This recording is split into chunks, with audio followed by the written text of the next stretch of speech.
ప్రొద్దుటూరు నియోజకవర్గ ప్రజలకు, వైఎస్ఆర్ కాంగ్రెస్ పార్టీ నాయకులకు, కార్యకర్తలకు, శ్రేయోభిలాషులకు అందరికీ పేరు పేరున నా హృదయపూర్వక నమస్కారాలు తెలియజేస్తూ, ఈ జూన్ 4వ తారీఖున తెలుగుదేశం పార్టీ కూటమి ప్రభుత్వం ఏర్పాటు చేసి సంవత్సర కాలం జరిగింది.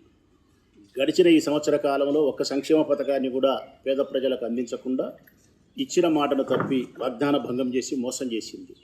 అందుకే వైఎస్ఆర్ కాంగ్రెస్ పార్టీ పేద ప్రజల పక్షాన వారి సంక్షేమ పథకాలు వారికి ఇప్పించే దానికోసం ఈ నెల 4వ తారీఖున వెన్నుపోటు దినంగా భావిస్తూ ఒక పెద్ద నిరసన కార్యక్రమం నిర్వహిస్తూ ఉన్నాం. పుట్టపర్తి సర్కిల్లో ఉదయం 10 గంటలకు 4వ తారీఖున కార్యకర్తలం కానీ ప్రజలం కానీ అందరం ఒక చోట జమ అయి అక్కడి నుంచి శ్రీరాములపేట మీదుగా మున్సిపల్ కార్యాలయాన్ని చేరుకొని మున్సిపల్ కమిషనర్ గారికి ఓ వినతి పత్రాన్ని ఇస్తాను. ఆ వినతి పత్రం యొక్క సారాంశం ఏంటంటే, తెలుగుదేశం పార్టీ ఏర్పడక ముందు ఎన్నికలప్పుడు ఏమైతే వాగ్దానం చేసిందో ఆ వాగ్దానంలో వారు ఇచ్చిన మాట ప్రకారం సంక్షేమ పథకాలన్నింటినీ పేద ప్రజలకు అందించాలని చెప్పి, నీకు 15,000 అని చెప్పిన ఆడపిల్లలకు చెప్పిన 15,000 కానీ, లేకుంటే ఉచిత బస్సు ప్రయాణం కానీ, 50 సంవత్సరాలకే పెన్షన్ కానీ, 3 గ్యాస్ సిలిండర్లు కానీ, రైతు భరోసా 26,000 రూపాయలు కానీ, అమ్మఒడి అందరికి ఇచ్చే కార్యక్రమం కానీ, ఇంకా ఏవైతే వాళ్ళు మాట ఇచ్చినారో ఇచ్చిన ప్రతి సంక్షేమ పథకాన్ని తప్పనిసరిగా అందించాలని చెప్పి వైఎస్ఆర్ కాంగ్రెస్ పార్టీ పెద్ద స్థాయిలో నిరసన కార్యక్రమాన్ని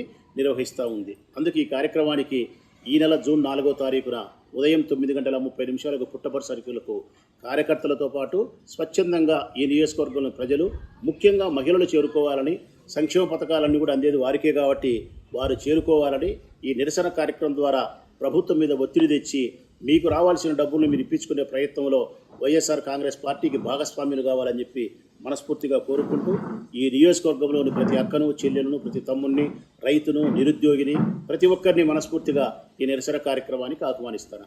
మరొకసారి గుర్తు చేస్తూ ఉన్నా, ఈ నెల 4వ తారీఖున ఉదయం 9:30 పుట్టపర్తి సర్కిల్కి చేరుకొని అక్కడి నుంచి 10 గంటలకు బయలుదేరి శ్రీరాములపేట మీదుగా గాంధీ రోడ్డు వెంబడి మున్సిపల్ కార్యాలయానికి చేరుకొని 11:30 ఈ కార్యక్రమాన్ని ముగించడం జరుగుతుంది.